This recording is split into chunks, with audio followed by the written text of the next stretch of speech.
नमस्कार, मैं अनिल कुमार आज आप लोग के बीच 7th क्लास के इंग्लिश का 10वां लेसन पाठ का नाम है द लॉस्ट चाइल्ड अर्थात खोया हुआ बच्चा का अर्थ लेकर आया हूँ।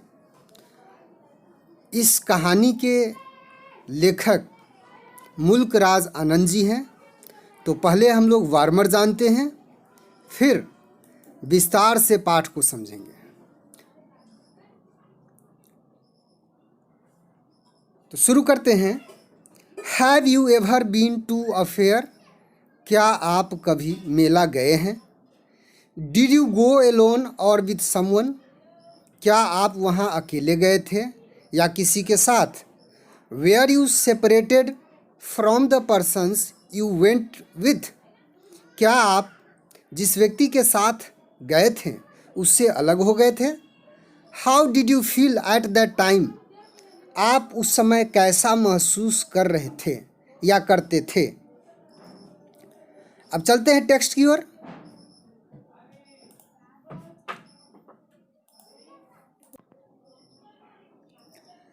It was the festival of spring. वसंत के उत्सव का समय था। A colorfully dressed crowd of men, women and children were all going to the village fair.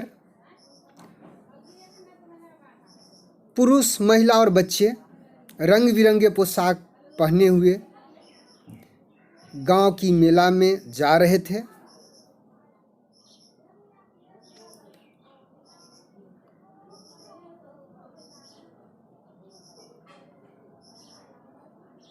Some walked, some rode on horses, others went on bullock carts. कुछ पैदल, कुछ घोड़े पर चढ़कर और अन्य बैलगाड़ी पर चढ़कर जा रहे थे।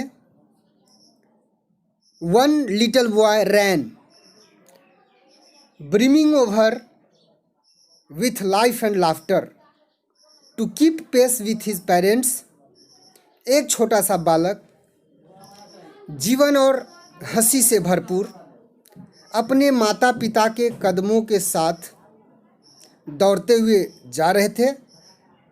Come child come called his parents as he lagged behind, attracted by the toys in the shops at the fair. क्योंकि वह मेले के खिलौने की दुकानों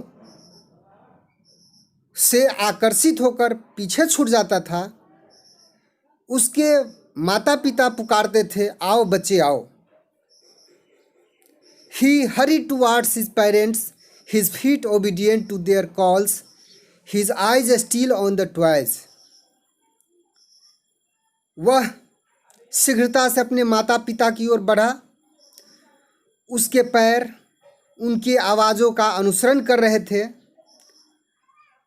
उसकी आंखें अभी भी उन खिलौनों पर टिकी हुई थी। He could not control his desires, even though he knew well the old cold stare of refusal in their eyes. वह अपनी इच्छाओं को नियंत्रित नहीं कर सका, यद्यपि वह उनकी आँखों के उसी पुराने निष्ठुर और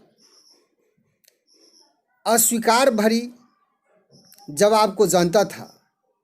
आई want that toy he bagged. उसने प्रार्थना किया कि मुझे वह खिलौना चाहिए। His father looked at him angrily while his mother was tender and giving him her finger to catch, said, look child, what is before you? उसके पिताजी ने उस पर गुस्सा से देखा, जबकि उसकी माँ नरम थी और उसे अपना उंगली पकड़ने के लिए देते हुए बोली, देखो बच्चा, आगे क्या है?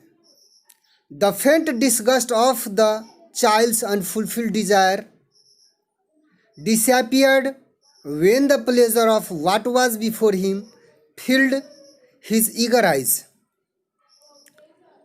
बच्चे की अपूर्ण इच्छा का जो धुंधला खीस था या गुस्सा था वह गायब हो गया जब उसने सामने के आनंद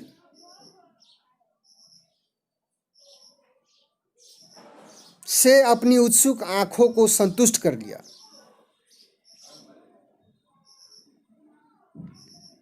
The child could see many footpaths full of people.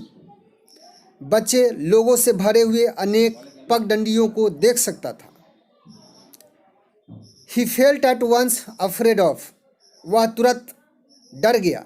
And attracted by the confusion of the world he was entering. और जिस संसार में वह प्रवेश कर रहा था उसके संशय या शोर से वह आकर्षित हो गया। At the corner of the entrance there was a sweetmeat seller calling out, गुलाब जामुन, रसगुल्ला, बर्फी, जलेबी। जिस प्रवेश द्वार से वह नहीं, प्रवेश द्वार के कोना पर एक मिठाई वाला आवाज़ दे रहा था, gulab jamun, rasgulla, barfi, jalebi. The child stared and his mouth watered for the barfi that was his favourite sweet. बच्चे ने उसे घूरा और बर्फी के लिए उसके मुंह में पानी आ गए जो उसका मनपसंद मिठाई थी। I want that barfi he slowly murmured. उसने धीरे से फुसफुसाया, मुझे वह बर्फी चाहिए। But he half knew that his request would not be heeded. लेकिन वह जानता था कि उसके आग्रह पर ध्यान नहीं दिया जाएगा। So without waiting for an answer he moved on. इसीलिए वह जवाब का इंतज़ार किए बिना आगे बढ़ गया। A man stood holding a pole with yellow, red, green and purple balloons flying from it. एक आदमी जो खंभा को पकड़े हुए खड़ा था, उसमें पीले, लाल, हरे और बैगनी रंग के गुब्बारे लहरा रहे थे। The child was carried away by the rainbow glory of their colours. बच्चा इंद्रधनुषी सुंदर रंगों में खो गया। And he wanted to have them all. और वह उन सबों को लेना चाहता था। But he knew his parents would say he was too old to play with them. लेकिन वह जानता था कि उसके मम्मी पापा कहेंगे कि अब उन खिलौनों से खेलने की उनकी उम्र नहीं है। So he walked on further. इसलिए वह आगे की ओर बढ़ गया। A juggler stood playing a flute to a snake which coiled itself in a basket. एक जादूगर या बाजीगर जो एक सांप के सामने बांसुरी बजा रहा था। फ्लूट मीन्स बांसुरी भी होता है और यहाँ बीन के रूप में समझ सकते हैं। एक बाजीगर जो सांप के सामने बीन बजा रहा था, जो खुद एक टोकरी में कुंडली मारे था। The snake raised its head in a graceful bend like the neck of a swan. सांप हंस के गर्दन के समान सुंदर तरीके से अपने फन को उठाया। But he knew his parents had forbidden him to hear the coarse music of the jugglers. लेकिन वह जानता था कि उसके मम्मी पापा ने उसे बाजीगर के उस घटिया संगीत को सुनने से मना कर दिया था। सो ही प्रोसीडेड फर्दर, इसलिए वह आगे बढ़ गया। There was a roundabout in full swing, एक झूला पूरे रफ्तार में था। Men women and children were laughing and shrieking madly as they went round and round in it, पुरुष, महिला और बच्चे हंस रहे थे और पागल की तरह चीख रहे थे जब वे उसमें गोल गोल घूम रहे थे। The child watch them, his lips parted in the amazement and a pink blush of a smile came on his face. बच्चे ने उन लोगों को देखा, उसके ओठ विस्मय से भर गए और उनके चेहरे पर गुलाबी मुस्कान छा गई। This time the child made a bold request, इस बार बच्चे ने एक साहस भरा आग्रह किया। I want to go on the roundabout, please father mother. मम्मी पापा, मैं झूला झूलना चाहता हूँ, कृपया मुझे झूला दे। देयर वॉज नो रिप्लाई, कोई जवाब नहीं था। He turn to look for his parents, वह अपने माता पिता को खोजने के लिए मुड़ा। They were not there ahead of him, वे लोग उसके सामने नहीं थे। He turn to look on either side, उसने दोनों तरफ मुड़ा। दे वेयर नॉट देयर, वे लोग वहाँ नहीं थे। ही लुक्ड बिहाइंड, वह पीछे देखा। There was no sign of them, वहाँ उन लोगों का नामो निशान नहीं था।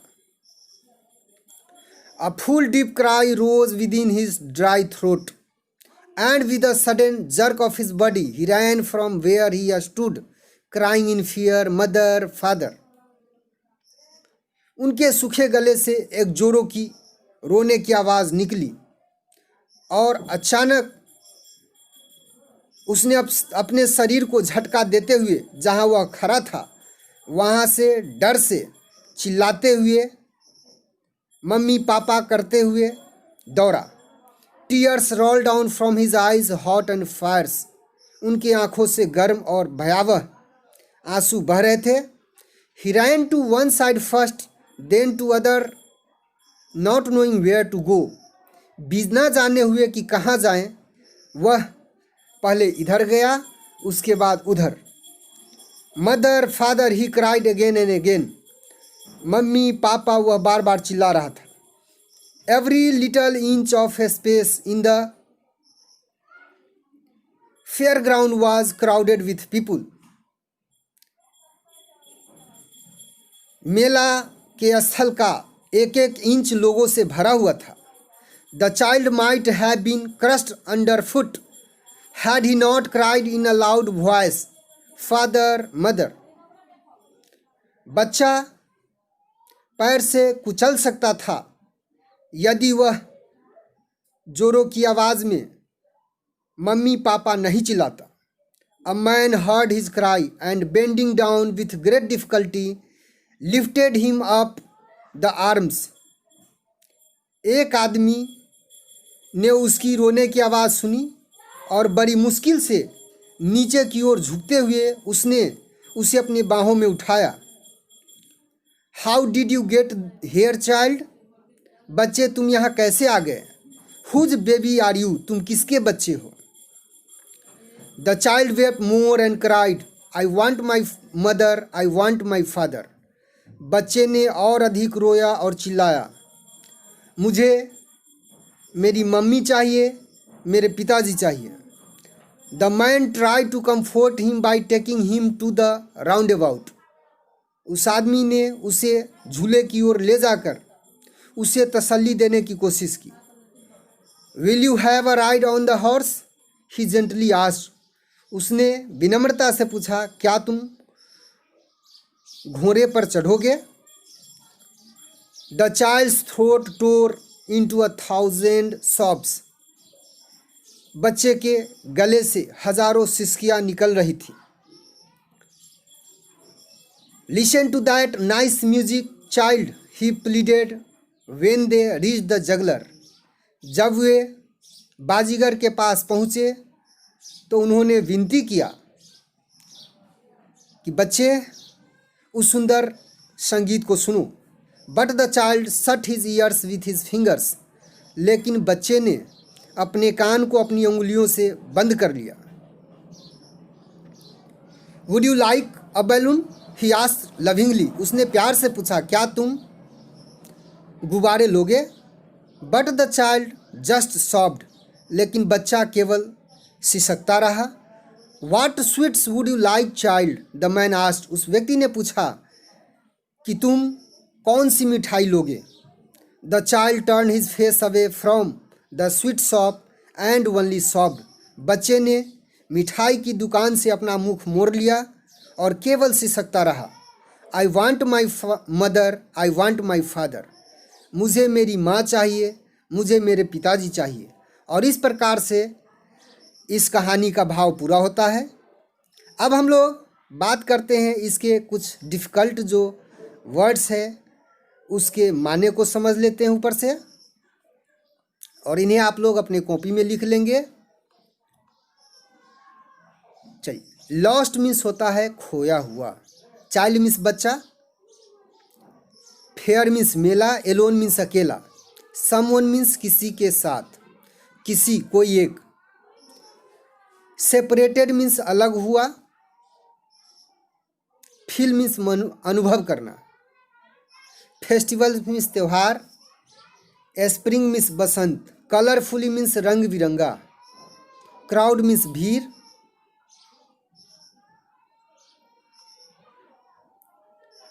रोड मीन्स चढ़ा, बुलॉक कार्ट मीन्स बैलगाड़ी, ब्रीमिंग मीन्स भरा हुआ, ओवर मीन्स ऊपर, लाइफ मीन्स जीवन, लाफ्टर मीन्स हंसी, कीप पेस विथ मीन्स कदम से कदम मिलाकर चलना, लैग्ड मीन्स छूटना, बिहाइंड मीन्स पीछे, अट्रैक्टेड मीन्स आकर्षित हुआ, हरीड मीन्स जल्दीबाजी में जाना, ओबीडियंट मीन्स आज्ञाकारी, स्टिल मीन्स फिर भी, कंट्रोल मीन्स नियंत्रण करना, डिजायर्स मीन्स इच्छाएं।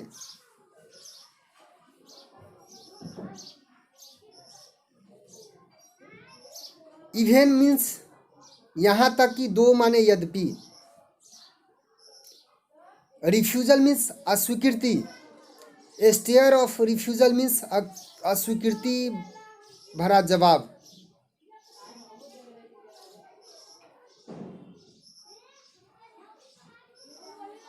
बेग्ड मीन्स प्रार्थना किया, एंग्रीली मीन्स गुस्सा से, टेंडर मीन्स नरम ममतापूर्ण,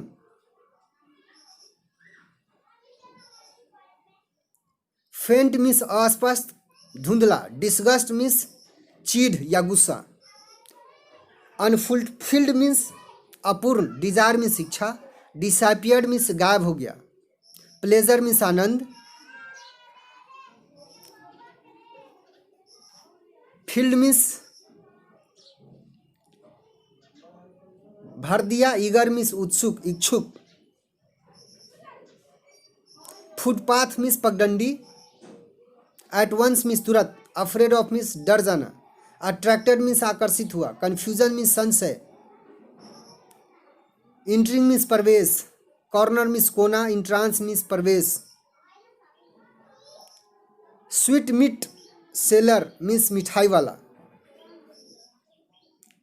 कॉलिंग आउट आवाज देना,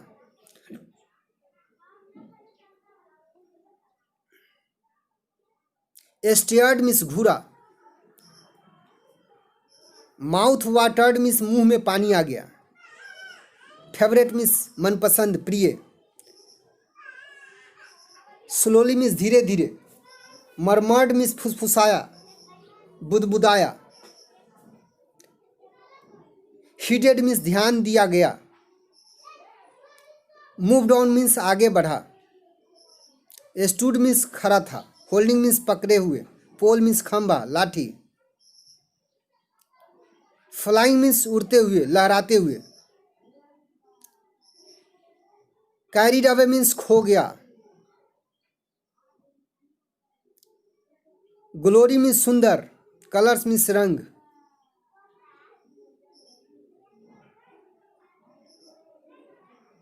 फर्दर मीन्स आगे की ओर। जगलर मीन्स बाजीगर। फ्लूट मीन्स बांसुरी, बीन। क्वाइल मीन्स कुंडली।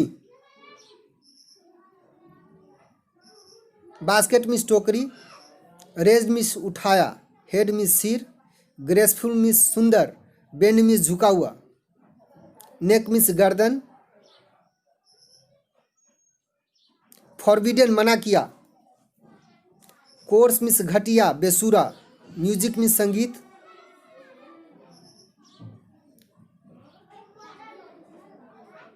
प्रोसीडेड मीन्स बढ़ना, बढ़ा। फर्दर मीन्स आगे की ओर। राउंड अबाउट मीन्स झूला। फुल स्विंग मीन्स पूरी रफ्तार में।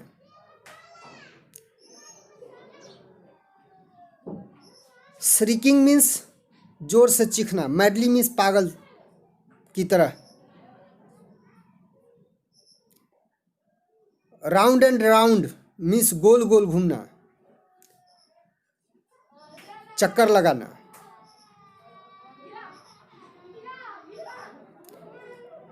अमेजमेंट मीन्स विस्मय। पिंक मीन्स गुलाबी। ब्लश मीन्स लज्जा। Smile means Muskan.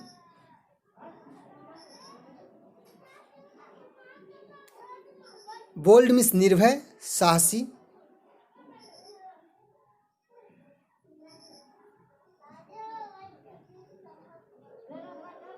Ahead of means सामने। आइदर मीन्स दोनों ओर।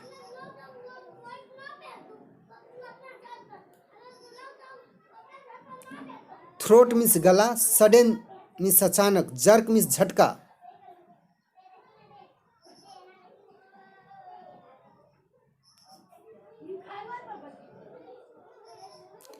फार्स मीन्स भयावह।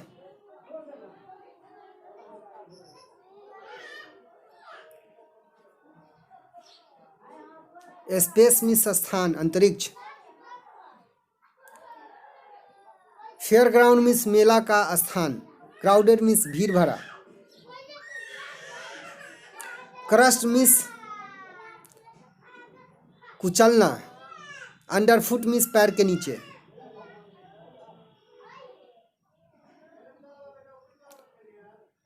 बेंडिंग डाउन मीन्स नीचे झुकना। ग्रेट डिफिकल्टी मीन्स बड़ी मुश्किल से।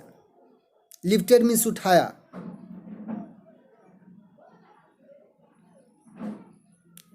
कंफर्ट मीन्स आराम होता है। यहाँ तसल्ली, दिलासा।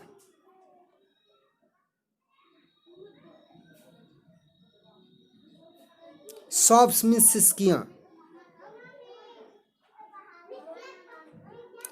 प्लीडेड मीन्स प्रार्थना किया। लविंगली मीन्स प्यार से।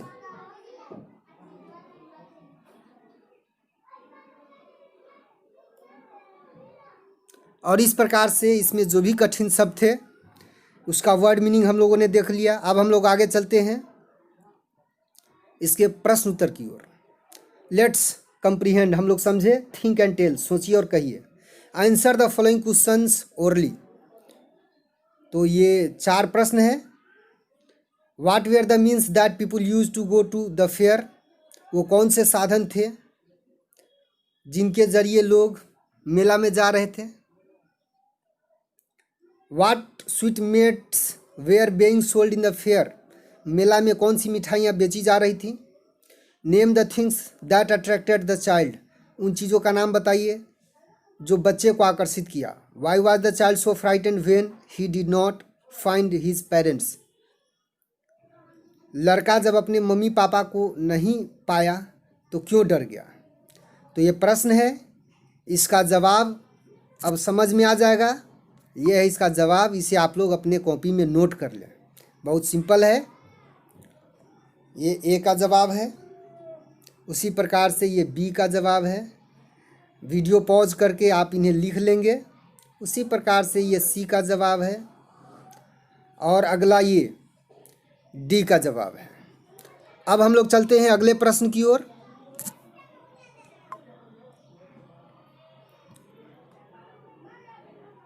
अगला प्रश्न है B.2, थिंक एंड राइट, सोचिए और लिखिए।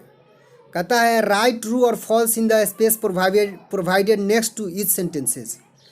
सही और गलत प्रत्येक वाक्य में दिए गए जगह पर लिखना है। जो कथन सही है वहाँ सही ट्रू और जो गलत है वहाँ पर फॉल्स। तो पहले इसे खुद बनाने की कोशिश करिए किताब की मदद से, और यदि कहीं दिक्कत होता है तो हमने आपकी मदद के लिए लिख दिया है, यहाँ से आप लिख सकते हैं। The child came to the fair with his uncle. वह चाचा के साथ नहीं गया था, मम्मी पापा के साथ था, इसलिए स्टेटमेंट यह गलत है।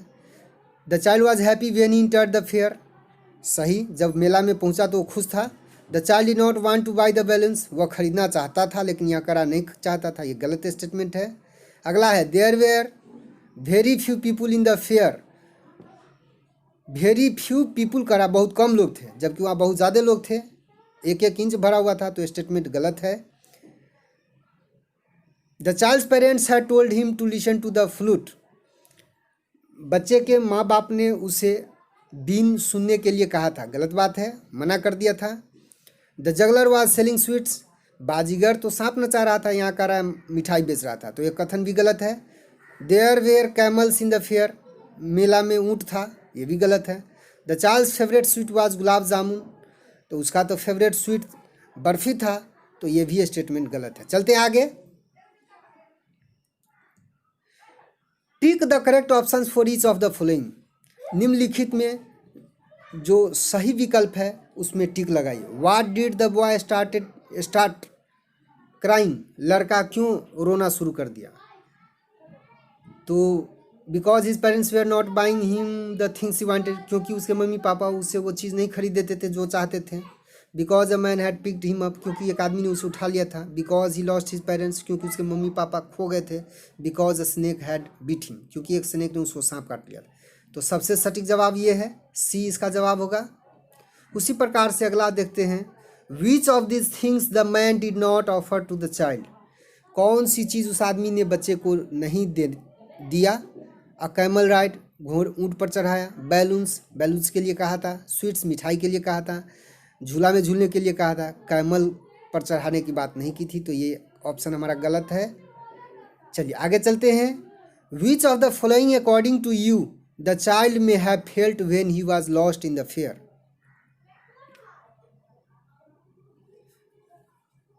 कहता है आपके अनुसार निम्नलिखित में से कौन सी बात उस बच्चे ने जब मेला में खो गया तो सोचा होगा। That balloons fly in the air, कि आसमान में गुब्बारे उड़ाते हैं, उसने सोचा होगा। That you should not talk to strangers, अजनबी के साथ नहीं बात करना चाहिए, ये सोचा होगा। That having your parents around is more important than toys and sweets, mummy papa का होना खिलौने और मिठाई से ज़्यादा महत्वपूर्ण है, ये सोचा होगा।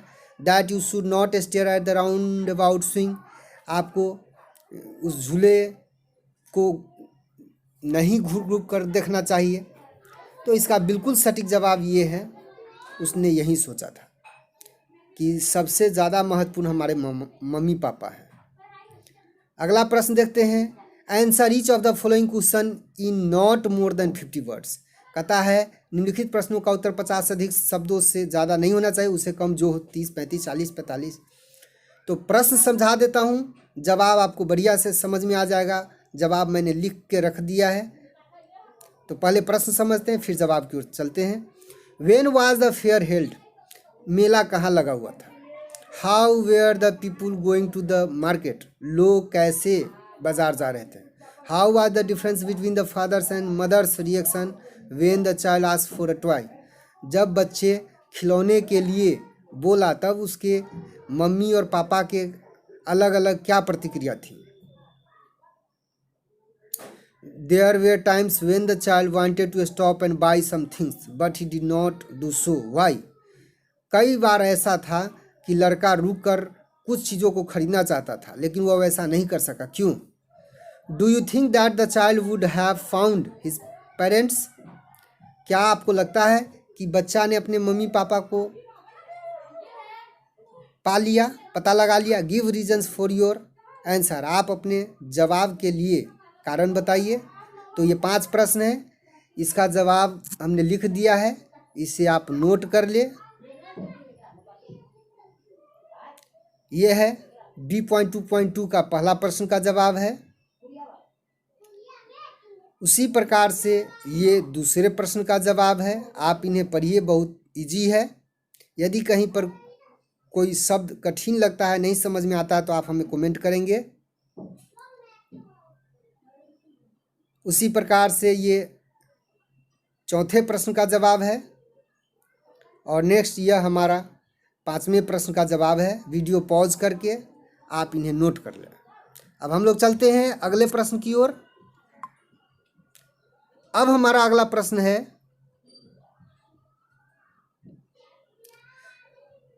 Rewrite the following sentences in the order in which they appear in the story.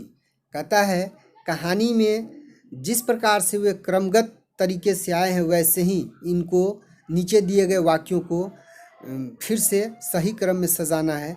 ये कहानी के कुछ सेंटेंस है जो उलट पलट करके रख दिया गया है और इसको सही क्रम में सजाने की बात हो रही है। तो the child wanted to ride on the roundabout. बच्चा झूले पर चढ़ना चाहता था। The child enter the fair with his parents. लड़का मेला में अपने माता पिता के साथ प्रवेश किया। The child started crying. बच्चा रोना शुरू कर दिया। Man lifted the child in his arms. एक व्यक्ति ने बच्चे को अपने हाथ में उठाया। The child was admiring the sweets in the sweet shop. बच्चा मिठाई की दुकान की मिठाई की प्रशंसा कर रहा था।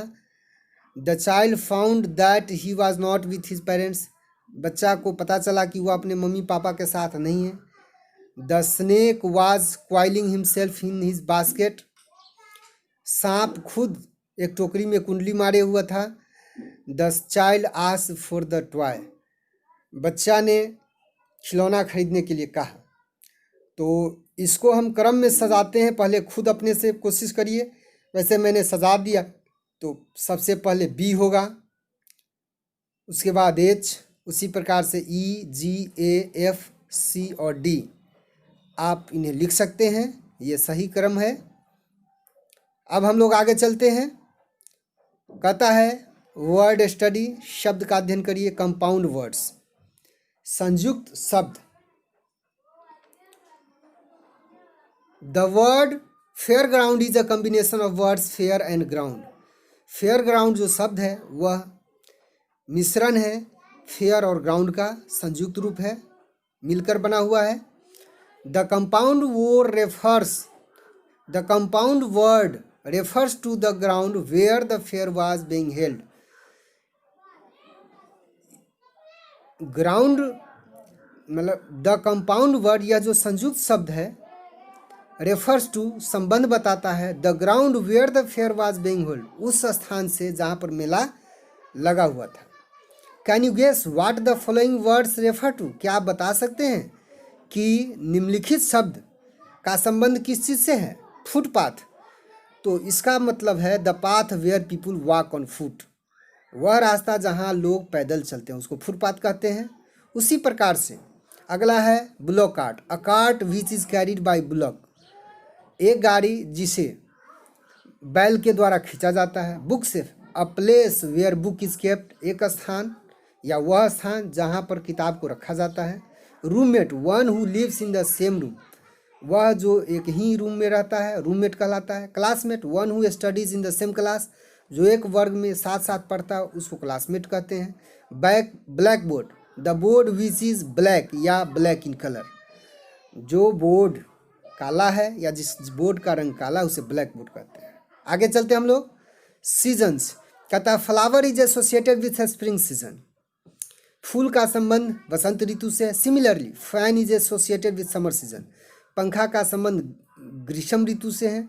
Fill in the blanks with the names of other things that are associated with the seasons given below. कहता है कि खाली जगह को में उन शब्दों को भरिए, उन चीज़ों को भरिए जिसका संबंध दिए गए ऋतु के साथ है। वसंत ऋतु में फूल खिलता है, सरस्वती पूजा होता है और कोयल जो है बागों में गूंजना शुरू कर देती है। उसी प्रकार समर ऋतु में पंखा का इस्तेमाल ज़्यादा होता है, बर्फ़ ज़्यादा लोग खाते हैं, आम पकता है। जाड़े के मौसम में स्वेटर लोग पहनते हैं, मफलर जैकेट का इस्तेमाल ज़्यादा होता है। उसी प्रकार से रेनी सीजन में अम्ब्रेला लोग इस्तेमाल करते हैं, बाढ़ आ जाता है, रेनकोट भी लोग पहनते हैं। अब हम लोग आगे चलते हैं और भी अपने मन से आप दूसरे शब्द को प्लस कर सकते हैं, जोड़ सकते हैं। अब हम लोग चलते हैं ग्रामर की ओर। Read these sentences. Will you have a ride on the horse? क्या आपने, will you have a ride on the horse? He gently asked, उसने विनम्रता से पूछा, क्या तुम घोड़ा पर चढ़ोगे? Would you like the balloons? He asked gently, उसने विनम्रता से पूछा कि क्या तुम गुब्बारे लोगे, लेना पसंद करोगे? The part of the sentences put within inverted commas so that they are actually spoken by the narrators. वाक्य का जो हिस्सा इन्वर्टेड कॉमा के अंदर रखा गया है वो बताता है कि वास्तव में वह नरेटर के द्वारा या वक्ता के द्वारा बोला गया है। So they are in direct speech, तो इन्वर्टेड कॉमा के अंदर जो वाक्य है वो डायरेक्ट स्पीच में है। They can be change into indirect speech as follows, वे निम्नलिखित तरीके से इनडायरेक्ट स्पीच में बदले जा सकते हैं। He gently asked the child, उन्होंने विनम्रता से बच्चे से पूछा, if he would have a ride on the horse, कि क्या वह घोड़े पर चढ़ेगा। दूसरा है, he gently asked the child if he would that he would like the balloons, कि क्या वह गुब्बारे लेना पसंद करेगा। तो यहाँ हम लोगों ने देखा है कि ही जेंटली आस्क्ड, उसने जो पूछा उसको सबसे पहले ला दिया है और इन्वर्टेड कॉमा वहाँ हटा दिया गया है। तो हम लोग यहाँ देखते हैं इन्वर्टेड कॉमा यहाँ हटा दिया गया, यहाँ कोई भी सेंटेंस इन्वर्टेड कॉमा में नहीं है। तो एक बात तो समझ में आई, इनडायरेक्ट स्पीच में बदलते समय इन्वर्टेड कॉमा को हटा देते हैं। दूसरी बात, इन्वर्टेड कॉमा के जगह पर यहाँ भी दोनों में इफ़ का प्रयोग किया गया है। तो इफ़ या नियम है, इफ़ या वेदर दोनों में से कोई एक प्रयोग कर सकते हैं। तो यहाँ चलते, ही जेंटली आस्क्ड द चाइल्ड, उसने बच्चे से विनम्रता से पूछा। अब प्रश्न पूछा जा रहा है तो आस्क लग गया और इन्वर्टेड कॉमा हटा, उसके जगह पर इफ़ लग गया। अब नियम है डायरेक्ट से इनडायरेक्ट में बदलने के लिए, वैसे चर्चा विस्तार से हम करेंगे जब ग्रामर चैप्टर पढ़ाएंगे, तो यहाँ शॉर्ट में समझा देता हूँ। डायरेक्ट से इनडायरेक्ट में बदलने के लिए 3 प्रकार के परिवर्तन का सहारा लिया जाता है बेसिक रूल के तहत। Change of person, change of tense, change of other parts of speech. तो चेंज ऑफ पर्सन में होता है कि प्रोनाउन को बदला जाता है, तो उसमें एक सन का फार्मूला फॉलो किया जाता है जिसको 123 का फार्मूला कहते हैं, या SON का मतलब first person into subject, second person into object, third person is not changed. तो फर्स्ट पर्सन सब्जेक्ट को, फर्स्ट पर्सन के प्रोनाउन को सब्जेक्ट के अनुसार बदल देते हैं, सेकेंड पर्सन को ऑब्जेक्ट के अनुसार बदल देते हैं, और थर्ड पर्सन तो ज्यों का त्यों रह जाता है। तो यहाँ ही, और इनडायरेक्ट स्पीच में हमारा जो क्वेश्चन का पैटर्न जो डायरेक्ट स्पीच में इंट्रोगेटिव होता है वह एसर्टिव हो जाता है ना। और नियम है कि टेंस में भी कुछ परिवर्तन होते हैं, जैसे सिंपल प्रेजेंट सिंपल पास्ट में बदल जाता है, प्रेजेंट कंटिन्यूस पास्ट कंटिन्यूस में, प्रेजेंट परफेक्ट पास्ट परफेक्ट में, present perfect continuous past perfect continuous में बदल जाता है। उसी प्रकार से यदि डायरेक्ट स्पीच सिंपल पास्ट में रहता है तो पास्ट परफेक्ट हो जाता है, और पास्ट कंटिन्यूस में होता है तो पास्ट परफेक्ट कंटिन्यूस हो जाता है। लेकिन यदि डायरेक्ट स्पीच हमारा is, am are, has, have, had, shall, should, shall, will इत्यादि से शुरू होता है तो उसका पास्ट रूप का प्रयोग होता है। तो हम लोग देखते हैं कि सेंटेंस हमारा इंट्रोगेटिव है और वह विल से शुरू हुआ है, तो इंट्रोगेटिव को हम लोग असर्टिव में बदल देते हैं। तो यहाँ इफ़ कर दिया गया है और ही के बाद ही के साथ would have a ride on the horse कर दिया गया। ही जेंटली आस्क्ड द चाइल्ड, और इन्वर्टेड कोमा के जगह पर इफ़ कर दिया और फिर सब्जेक्ट है और विल वहाँ पर था प्रश्न में, विल ही, तो उसको असर्टिव में कर दिया। ही विल का वुड हो गया पास्ट टेंस में, he would like the balloons. अब कहता है उसी प्रकार से note the changes made in the indirect speech as given above. ध्यान दीजिए उन परिवर्तनों पर जो इनडायरेक्ट स्पीच में ऊपर किया गया है। अब हम लोगों ने देखा कि इनडायरेक्ट स्पीच में क्या परिवर्तन किया गया। तो सबसे पहले प्रश्न पूछा था तो आस्क्ड कर दिया गया है ना।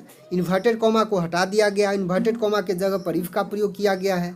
और डायरेक्ट स्पीच में जो क्वेश्चन इंट्रोगेटिव फॉर्म में था उसको असर्टिव फॉर्म में कर दिया गया है। ठीक है। नाउ अब कहता है इतनी बात हम समझ गए हैं, तो उसी समझ के आधार पर हमको कहता है now change the following sentences from direct speech into indirect speech.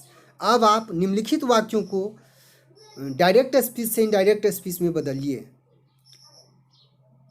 अब कहता है he said to me would you like to see the Taj. ये डायरेक्ट स्पीच में है। तो यहाँ हम देख रहे हैं ये जो प्रश्न है, यह जो वाक्य है वह प्रश्न में है, प्रश्न पूछा जा रहा है, तो इंट्रोगेटिव फॉर्म में है यह। तो ही सेड टू मी, अब सेड पूछ रहा है और यहाँ इंट्रोगेटिव सेंटेंस है, तो पहले सेड को आस्क में बदल देंगे।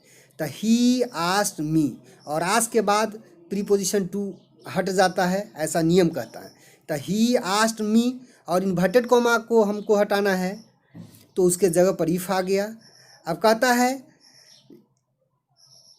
इनडायरेक्ट स्पीच में जो डायरेक्ट स्पीच का सब्जेक्ट होता है उसके पर्सन के अनुसार बदलते हैं। तो यू है सेकेंड पर्सन, तो अभी हम लोगों ने ऊपर सुना second person into object, object के अनुसार बदलता है। तो यहाँ पर रिपोर्टिंग वर्ब का ऑब्जेक्ट मी है, तो यह ऑब्जेक्टिव फॉर्म में है और यह सब्जेक्टिव फॉर्म में है, तो मी का सब्जेक्टिव फॉर्म आई हो जाएगा। और वुड तो जस का तस रहता है, शुड वुड कुड का रूप नहीं बदलता हुआ ज्यों का त्यों रहता है। तो आई के साथ वुड हो गया, और यहाँ इंट्रोगेटिव था तो यह असर्टिव में हो जाएगा। तो I would like to see the Taj, ये हो गया। उसी प्रकार से हो सकता है यह थोड़ा सा आपको पहली बार है अटपटा लगेगा, लेकिन जब मैं ग्रामर पढ़ाऊँगा स्पेशल वॉइस नरेशन, तब उसमें ज़्यादा बढ़िया से आप समझ पाएंगे। हेरा सेड टू सोना can you play with me, यह भी इंट्रोगेटिव सेंटेंस है। तो इंट्रोगेटिव सेंटेंस है तो आस्क हो गया और टू हट गया, तो हेरा आस सोना। अब इन्वर्टेड कॉमा हटाएंगे तो उसके जगह पर इफ आ गया।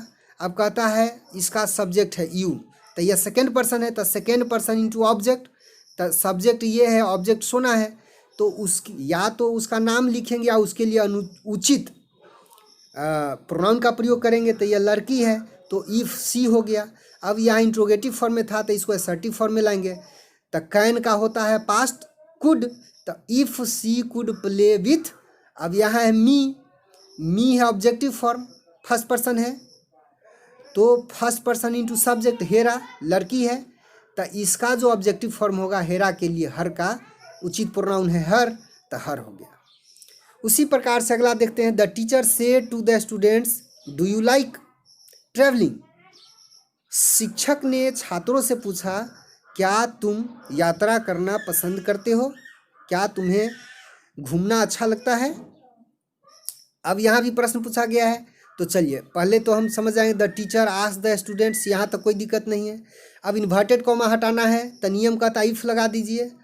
अब हम लोग चलते हैं रिपोर्टेड स्पीच के सब्जेक्ट की ओर। तो यहाँ पर सब्जेक्ट है हमारा यू, तो यू सेकेंड पर्सन है, तो सेकेंड पर्सन इंटू ऑब्जेक्ट, यहाँ ऑब्जेक्ट द स्टूडेंट्स है, तो द स्टूडेंट्स के लिए उचित प्रोनाउन होगा दे, बहुवचन में है, तो इफ़ दे। अब कहता है, अब हमने बताया है कि टेंस का परिवर्तन होता है, तो यदि सिंपल प्रेजेंट है तो सिंपल पास्ट हो जाता है। तो यहाँ पर क्वेश्चन कर रहा है डू यू लाइक ट्रेवलिंग, क्या आप यात्रा पसंद करते हैं, या सिंपल प्रेजेंट टेंस का है तो इनडायरेक्ट स्पीच में यह सिंपल पास्ट हो जाएगा। तो इफ़ दे सिंपल पास्ट होगा तो सब्जेक्ट के बाद वर्ब का दूसरा रूप असर्टिव रूप में, तो इफ़ दे लाइक्ड ट्रेवलिंग, इस प्रकार से ये क्लियर हो गया। उसी प्रकार से हम लोग देखते हैं the child said to his mother will you give me a glass of water. अब ये प्रश्न भी इंट्रोगेटिव है, तो इंट्रोगेटिव है, द चाइल्ड सेड टू की जगह पर आस्ट आ जाएगा, the child asked his mother, यहाँ तो कोई दिक्कत नहीं है। अब कहता है इन्वर्टेड कॉमा हमको हटाना है, तो इन्वर्टेड कॉमा के जगह पर इफ आ जाएगा। अब यहाँ हम सब्जेक्ट देखते हैं यू है, सेकेंड पर्सन इंटू ऑब्जेक्ट, तो ऑब्जेक्ट हिज मदर है, तो हिज मदर के लिए उचित प्रोनाउन होगा, या थर्ड पर्सन सिंगुलर नंबर है तो सी का प्रयोग होगा। तो इफ़ सी और विल है तो वुड हो जाएगा पास्ट रूप। अब इसके बाद वर्ब मूल रूप में आता है, तो इफ़ सी वुड गिव। अब मी है, तो मी है फर्स्ट पर्सन ऑब्जेक्टिव रूप है, तो first person into subject the child के हिसाब से, तो इफ़ सी वुड, अब द चाइल्ड है तो इसके लिए उचित ऑब्जेक्टिव रूप होगा हिम, द चाइल्ड का ऑब्जेक्टिव रूप होगा him, a glass of water. इस प्रकार से ये भी क्लियर हो गया। उसी प्रकार से he said to his friend have you ever eaten barfi, तो he asked his friend, inverted comma के जगह पर इफ हैव यू एवर, तो ये इंट्रोगेटिव है तो असर्टिव में आ जाएगा you second person to object his friend, तो हिज फ्रेंड सिंगुलर नंबर है थर्ड पर्सन, तो उसके लिए ही का प्रयोग हो गया। अब यह असर्टिव हो जाएगा ही हैव यू, तो यह प्रेजेंट परफेक्ट है तो यह पास्ट परफेक्ट हो जाएगा, तो he had ever eaten barfi. तो टेंस के अनुसार हमने बदल दिया इसको, और इस प्रकार से हमारा नरेशन क्लियर हो गया। अब हम लोग चलते हैं आगे। यदि समझ में नहीं आया हो तो इतनी बातों एक बार फिर से रिप्ले करके समझिएगा तो ज़्यादा बढ़िया से समझ में आ जाएगा। लेट अस टॉक, अब हम लोग बात करते हैं, let us talk to the shopkeeper, दुकानदार से बात करें। Work in pairs and role play, इसको क्या करना है, भूमिका अदा करना है समूह में, जोड़ा में। One of you become a shopkeeper of a shop of your liking, दो का जोड़ा बनना है, उसमें से एक आदमी जो है अपने पसंद का एक दुकानदार बन जाना है। Another can be the customer coming to the shop, और दूसरा जो है दुकान पर आने वाला ग्राहक बन जाएगा। Have a conversation about something you want to buy or inquire about with the shopkeeper, और आपको वार्तालाप करनी है किसी चीज़ को खरीदने के लिए या उसके बारे में जांच पड़ताल करने के लिए, पूछने के लिए। One conversation has been given as an example for you, एक उदाहरण आपके लिए दिया गया है वार्तालाप का, और इसी प्रकार से आपको पेयर पेयर में बन करके आपको करना है ना, जोड़ा जोड़ा बन करके। तो मैं इसका अर्थ बता देता हूँ और आप अपने क्लास में ऐसे ही करेंगे। जैसे शॉपकीपर दुकानदार कहता है what can I get you, मैं आपको क्या दूँ। चाइल्ड अ काइट, एक पतंग, बच्चा कहता है। शॉपकीपर दुकानदार कहता है विच वन, कौन वाला, कैसा। चाइल्ड कहता है जयपुरी पतंग चाहिए। शॉपकीपर कहता है हियर इट इज़, ये लीजिए। चाइल्ड कहता है but it is torn from this side, लेकिन यह तो इधर से फटा हुआ है। शॉपकीपर कहता है ओह आई विल रिप्लेस इट, अच्छा ओह मैं इसे बदल देता हूँ। ट्राई दिस, इसे देखिए। चाइल्ड कहता है थैंक्स दिस इज़ ग्रेट, धन्यवाद यह बहुत अच्छा है। हाउ मच इज इट, यह कितने का है। दुकानदार कहता है 2 रुपीज़ ओनली, केवल 2 रुपये। चाइल्ड कहता है here it is, thank you, ये लीजिए, धन्यवाद। और इसी प्रकार से हमको क्या करना है, पेयर करके एक्टिविटी करनी है वर्क कक्ष में। अब है कंपोजिशन, रचना। Your trip to the fair, मेले का आपका जो यात्रा है उस पर रचना करना है। Write in about 4 to 5 sentences your experience at a fair. I went in the fair of Sonvarsha. Oh sorry, मतलब मेला में जो आपने अनुभव किया है उस अनुभव को 4-5 पंक्ति में लिखना है। मैंने यहाँ पर आपकी सुविधा के लिए जवाब लिख दिया है। I went in the fair of Sonbarsha, there were a number of shops as sweetmeats इसमें कुछ और जुटेगा।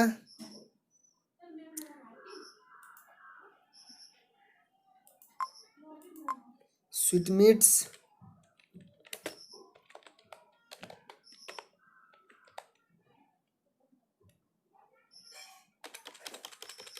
और ये सारी बातें नीचे दिया गया है अलग अलग वाक्यों में। ठीक है, तो मेला में गया था, वहाँ पर बहुत सारे मिठाई की दुकान थी, श्रृंगार की दुकान थी, बहुत सारे खिलौने के दुकान थे वहाँ, और विभिन्न प्रकार के झूले भी थे। और इस प्रकार से 4-5 सेंटेंस हमको लिख देना है। इस प्रश्न का भी जवाब हो गया। अगला है translation. Translate the following into Hindi. निम्नलिखित को हिंदी में अनुवाद करें। देयर वाज नो रिप्लाई, कोई जवाब नहीं था। He turn to look for his parents, उसने अपने माता पिता को खोजने के लिए मुड़ा। They were not there behind him, वे लोग उसके पीछे नहीं थे। He turn to look on either side, वह उन्हें देखने के लिए दोनों तरफ मुड़ा। दे वेर नॉट देयर, वे लोग वहाँ नहीं थे। He once again look behind, वह एक बार फिर पीछे देखा। There was no sign of them, उन लोगों का कोई निशान नहीं था। और इस प्रकार से इसे हिंदी में आप लिख ले। अब एक्टिविटी कहता है work in pairs and make a list of things you can buy in a fair. आप जोड़े जोड़े में काम करिए। मेला में जाकर जो चीज़ आप खरीद सकते हैं या खरीदते हैं उसकी एक सूची बनानी है। और इस प्रकार से इस चैप्टर का भाव पूरा होता है उत्तर के साथ। आशा करता हूँ यह वीडियो आपको बहुत अच्छा लगेगा। वीडियो थोड़ा सा लंबा हो गया है, लेकिन आपने धैर्य से सुना है तो आपको बहुत कुछ सीखने का मौका मिला होगा। मिलता हूँ आपके साथ नए वीडियो में नए चैप्टर के साथ। तब तक के लिए नमस्कार, ओम शांति। आपने वीडियो देखा इसके लिए आपको बहुत बहुत धन्यवाद।